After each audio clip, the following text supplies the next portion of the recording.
tous et bienvenue sur la Banque Postale Asset Management Télévision. Les marchés actions ont connu quelques turbulences ces derniers jours, alors est-ce la fin de la tendance haussière? On voit cela tout de suite avec Rachid Medjaoui. Rachid, bonjour. Bonjour. Alors Rachid, finalement, l'été a été plutôt calme et même positif, mais la rentrée, elle, par contre, est tumultueuse.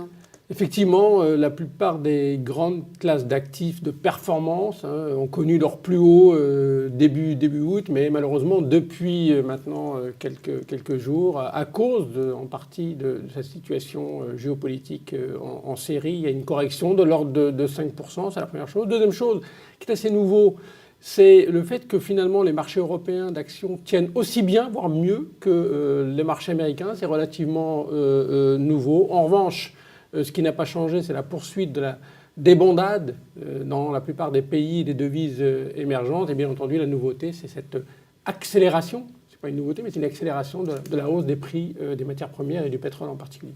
Alors justement, le prix du baril de brut, est-ce que maintenant, c'est le principal facteur d'évolution des marchés et de la croissance ?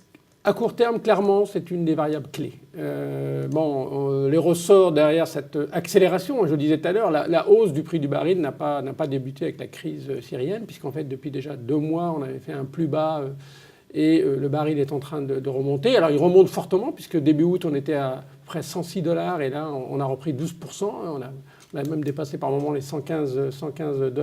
Pourquoi c'est important ?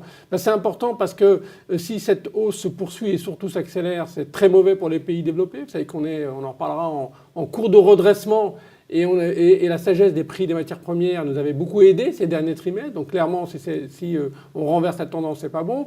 Pour les pays émergents, clairement, c'est une double ou triple punition, puisque cette hausse du baril renchérit les importations, qui aggrave la crise des balances des paiements, qui conduit une baisse des devises, qui augmente l'inflation, qui oblige les banques centrales à monter les taux. Et puis, enfin, si cette hausse se poursuit, ça veut dire plus d'inflation, et ça veut dire pour les banques centrales dans la plupart des pays, en particulier dans les pays développés, un problème pour maintenir des taux d'intérêt relativement faibles. Alors vous venez d'évoquer les pays émergents. Justement, le désordre se poursuit dans les pays émergents. Est-ce que vous pensez qu'on peut à nouveau avoir une crise dans ces pays comme ils en ont connu dans les années 80-90 ? Alors clairement, ils sont dans une spirale négative. Cette spirale négative, on la connaît assez bien. C'est chute des devises, enrichissement des importations, aggravation des déficits de balance des paiements, rechute des devises, les banques centrales sont obligées d'augmenter les taux d'intérêt, la croissance ralentit. Donc c'est une spirale, un cercle vicieux qui est potentiellement très grave. On a également des sorties de capitaux qui commencent à devenir importantes. Alors, est-ce que ça peut dégénérer en véritable crise, comme celle qu'on a connue notamment à la fin des années 90 ? Bon, ça va dépendre bien entendu de l'environnement mondial, et l'évolution du baril va être une des variables clés. Cela étant, pour le moment, ce n'est pas notre scénario. Pourquoi ? Parce que je crois qu'il ne faut pas oublier que les pays émergents sont dans une situation qui nous semble beaucoup plus robuste que l'était, je dirais, dans les années 90. Ça veut dire quoi ? Ça veut dire qu'ils sont dans une meilleure situation budgétaire. Ça veut dire qu'en termes de réserve de change, ils ont une situation plus confortable. Il faut se souvenir que dans les années 90, les pays qui étaient en crise avaient des réserves de change qui leur permettaient de tenir à peine 3 mois d'importation. Aujourd'hui, même l'Inde, qui est fortement attaquée, c'est 6 à 7 mois d'importation qu'il a dans ses réserves. Et puis, un facteur très très important, c'est qu'en termes de financement de leur économie, ils se financent par des capitaux locaux, donc a priori qui ne dépendent pas des capitaux étrangers. Et puis même quand ils se financent quand même par des capitaux étrangers, ce sont des capitaux à long terme et moins à court terme, et donc la fragilité, le système est un peu plus solide. Donc ça, c'est la première chose. Deuxième chose, on a une bonne nouvelle à court terme, c'est la seule bonne nouvelle qui vient des émergents, c'est enfin des signes, je dirais, de stabilisation du ralentissement en Chine, puisque les derniers indicateurs chinois montrent que le ralentissement est en train de s'essouffler, et peut-être qu'on peut espérer un début de reprise en fin d'été, ou en tout cas au cours du 3e trimestre. Mais est-ce que la Fed ne doit pas venir au secours de ces pays ?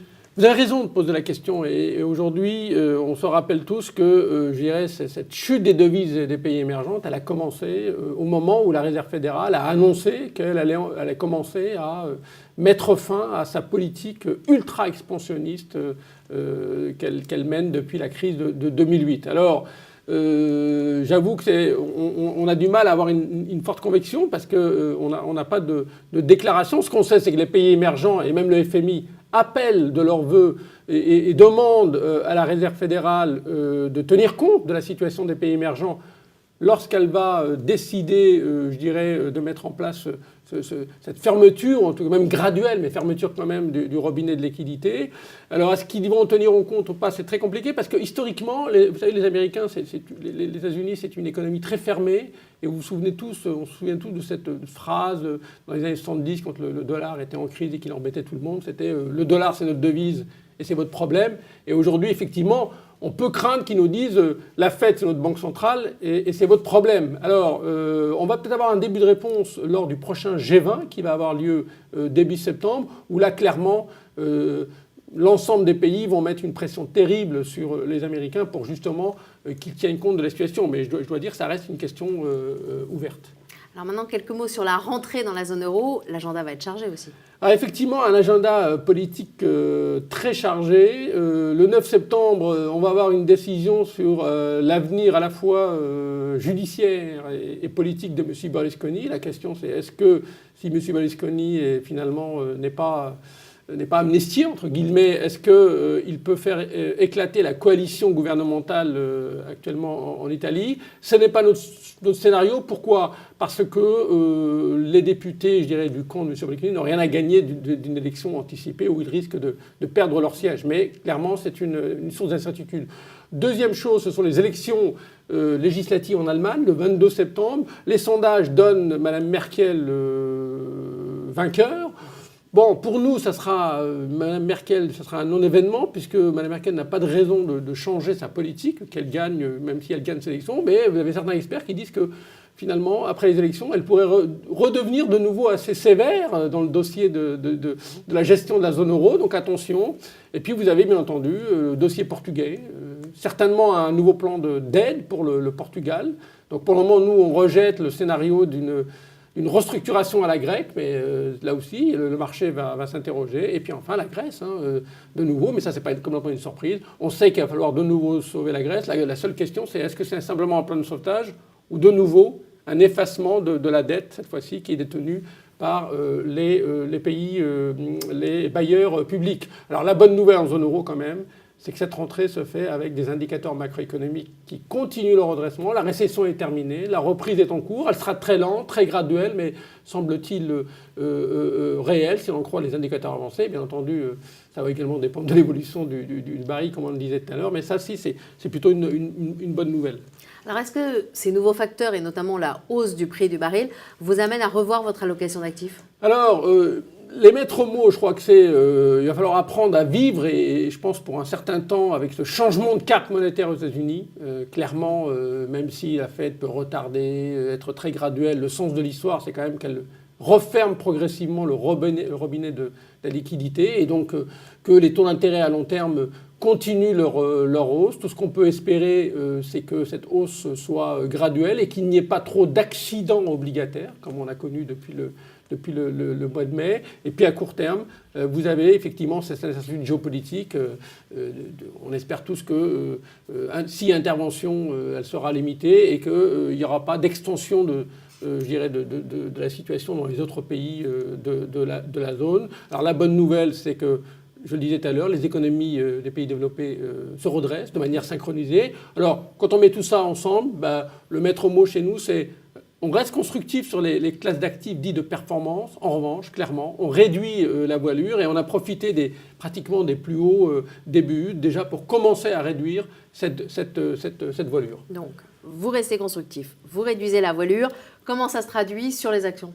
Alors, ça se traduit par une réduction de notre surpondération. Mais on reste surpondéré, mais elle est beaucoup moins importante qu'elle l'était ces derniers mois, et notamment au cours de l'été. Par contre, en termes d'allocation géographique, on reste convaincu qu'il y a du potentiel en Europe, et en particulier en zone euro. Les États-Unis restent un marché, je dirais, de fonds de portefeuille, même si à court terme, ce n'est pas là où on considère qu'il y a le plus de potentiel. Il y a un marché sur lequel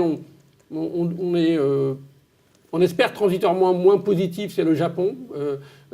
Pourquoi ? Parce que après, je dirais, la période de grâce du nouveau gouvernement, il y a un certain nombre d'hésitations sur la nouvelle politique à mener, notamment vis-à-vis de cette question de la hausse de la TVA, et donc le marché japonais pourrait être chahuté. Et puis, bien entendu, côté émergent, on commence à mettre un petit doigt, une petite exposition, essentiellement dans les pays d'Asie et essentiellement en Chine, en liaison avec ce que je disais tout à l'heure, c'est-à-dire sur ces signes de stabilisation de l'économie chinoise. Et sur les obligations privées ? Alors les obligations privées ont connu un parcours encore très positif au cours de l'été, donc on avait raison de rester positif malgré des écarts de rendement très faibles, mais on arrive aujourd'hui notamment sur le monde dit non spéculatif, sur des écarts de rendement très faibles, donc on préfère redevenir neutre.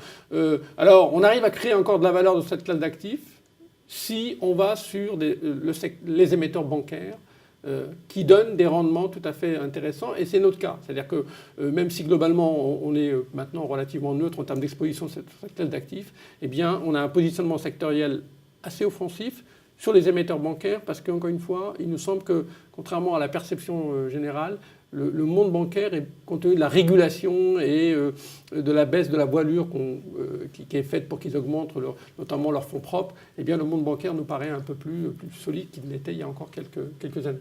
Et sur les obligations d'État aussi, même stratégie, vous restez constructif, vous réduisez la voilure, toujours pareil ?